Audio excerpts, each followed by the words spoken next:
Hello students, BCom third year financial management में आज हम प्रैक्टिकल क्वेश्चंस ऑफ कैपिटलाइजेशन पर कराएंगे।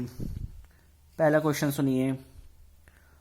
शिशिर limited has earned profit in the last 5 years rupees 80,000, rupees 60,000, rupees 1,10,000, rupees 1,24,000 and rupees 96,000.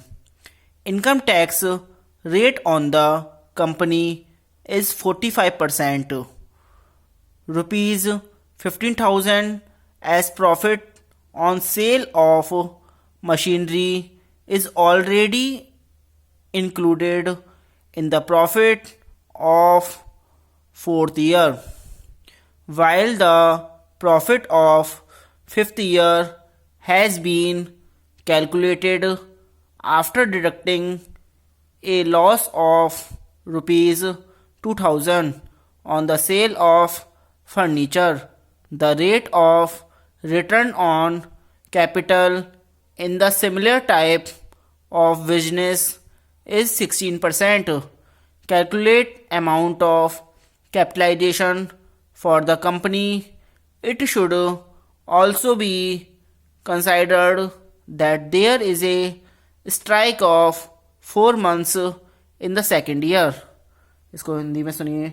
Shishir limited ने पिछले 5 वर्षों में क्रमशः 80,000 रुपये, 60,000 रुपये, 1,10,000 रुपये, 1,24,000 रुपये और 96,000 रुपये का लाभ कमाया है।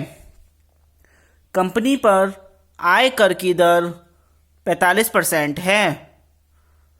कंपनी के चतुर्थ वर्षों के लाभ में मशीनरी की बिक्री से प्राप्त लाभ 15,000 रुपये शामिल हैं, जबकि 5वें वर्ष के लाभों की गणना करने में फर्नीचर की बिक्री से होने वाली हानि 2,000 रुपये को घटा दिया गया है। वर्तमान में समान प्रकार के व्यवसाय में पूंजी पर प्रत्यय दर 16% है। कंपनी के लिए पूंजीकरण की राशि ज्ञात कीजिए। यह भी ध्यान रखिए कि दूसरे वर्ष में 4 महीने की हड़ताल रही है। स्ट्राइक मीन्स हड़ताल। आगे देखिए इसका सॉल्यूशन। ये जो क्वेश्चन है इसका सॉल्यूशन देख लिए। जैसे सबसे पहले हमने लिखेंगे कैलकुलेशन ऑफ एवरेज प्रॉफिट। देखिए इसकी कैलकुलेशन।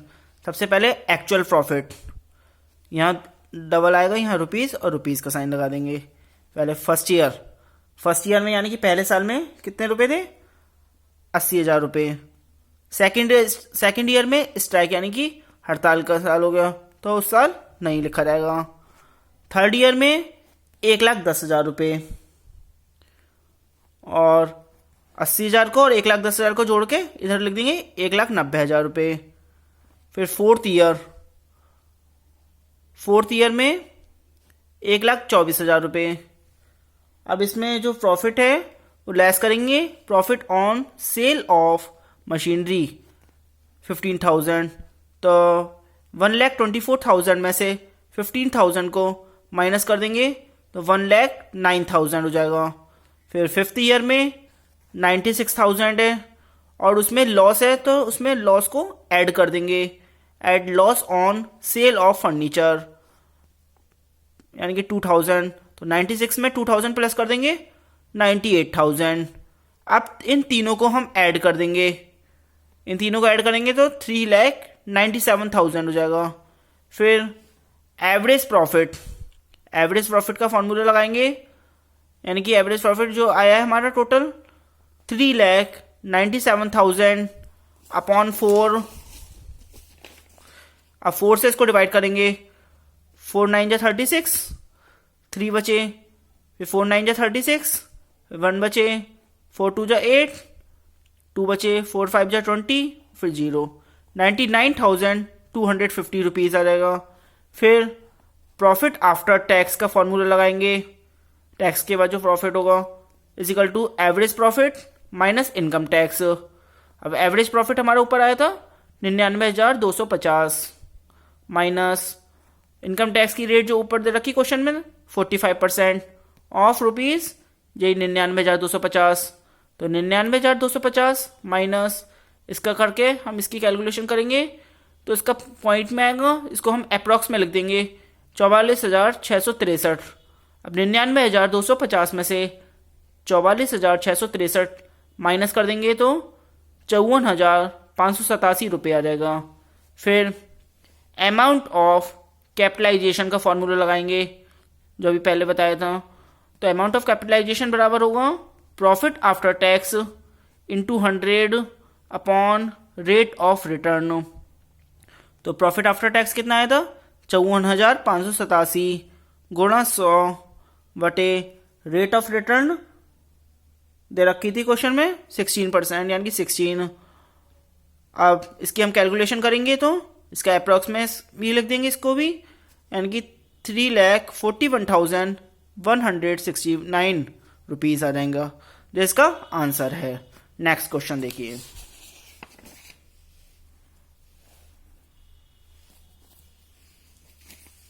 सुनिए, the total amount of a new company has been fixed at ₹1 crore by the promoters. The present rate of capitalization for similar type of companies is 20%. What level of income in rupees should be earned by the managers as to give to the investors the benefit of the present rate of return on capital employed? इसका अर्थ सुनिए, प्रवर्तकों ने नई company के लिए कुल पूंजीकरण की राशि 1 करोड़ रुपए निर्धारित की है।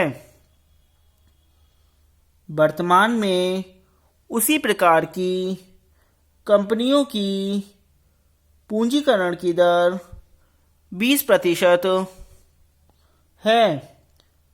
इस आधार पर यह निश्चित कीजिए कि कंपनी के प्रबंधकों द्वारा कितनी आय प्रतिवर्ष प्राप्त की जाए कि वे विनियोजकों को बाजार में प्रचलित दर से प्रत्याय दे सके। अब इसका solution, given amount of capitalization, जो अमाउंट ऑफ कैपिटलाइजेशन कितना दे रखा है 1 करोड़ रुपए, यानी कि इसको सी कैपिटलाइजेशन को शॉर्ट में लिखेंगे हम सी बराबर ₹1 करोड़ सॉरी, तो 1 करोड़ में यानी कि 70 लगा देंगे। फिर current rate of capitalization at present bracket में आर, ये दे रखा है the present rate of capitalization for similar type of companies is 20% equal 20%, ये दे रखा है। वी नो, हम जानते हैं कि सी इक्वल यानी कि सी का मतलब कैपिटलाइजेशन, इनकम यानी कि आई इंटू 100 अपॉन आर, तो आर मतलब rate. By putting the values in ever formula, value को रखकर, वैल्यू को फॉर्मूले सूत्र में रखकर, मतलब उसके जो मूल्य है दे रखा है। अब देखो सी यानी कि दे रखा है कैपिटलाइजेशन हमारा 1 करोड़ रुपए is equal to I, income निकालनी है हमें तो आई को ऐसे लिखा रहने देंगे इंटू 100 अपॉन आर कितना है 20% यानी कि 20।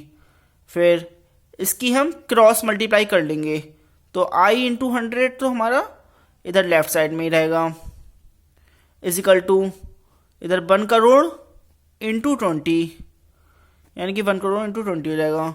फिर आई को हम इधर ही लिखा रहने देंगे, I is equal to 1 crore into 20/100, 2 zero से 2 जीरो काट देंगे तो हमारा आएगा आई इक्वल ₹20 लाख। 20 किससे मल्टीप्लाई कर देंगे यानी कि 20 लाख हो जाएगा। तो इनकम हमारी 20 लाख रुपीस आ गए। ये आंसर हो गया हमारा। आगे सुनिए इसके बारे में।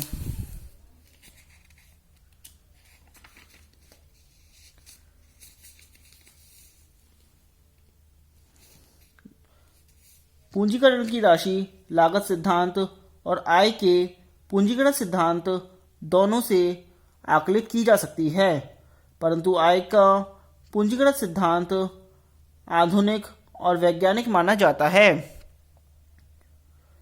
संस्था की आय को ध्यान में रखते हुए पूंजीकरण की राशि के औचित्य पर प्रकाश डाला जा सकता है। यदि आय को दृष्टिगत रखते हुए पूंजीकरण की राशि उचित है तो उसे उचित पूंजीकरण फेयर कैपिटलाइजेशन कहेंगे, और यदि आय की तुलना में पूंजीकरण की राशि अधिक है तो अति पूंजीकरण ओवर कैपिटलाइजेशन कहेंगे, और यदि आय की तुलना में पूंजीकरण की राशि कम है तो अल्प पूंजीकरण अंडर कैपिटलाइजेशन कहेंगे। इस तथ्य की व्याख्या निम्न उदाहरण के माध्यम से की गई है। एक कंपनी की संभावित आय 40,000 रुपये है। इस प्रकार की अन्य कंपनियों की में प्रयुक्त पूंजी पर 8% की दर से आय उपार्जित की जाती है। तो ऐसी स्थिति में संभावित आय के अनुमान के अनुरूप पूंजीकरण की मात्रा 40,000 गुणा 100/8 बराबर 5 लाख रुपए की होगी। आज के लिए इतना ही। Thank you very much.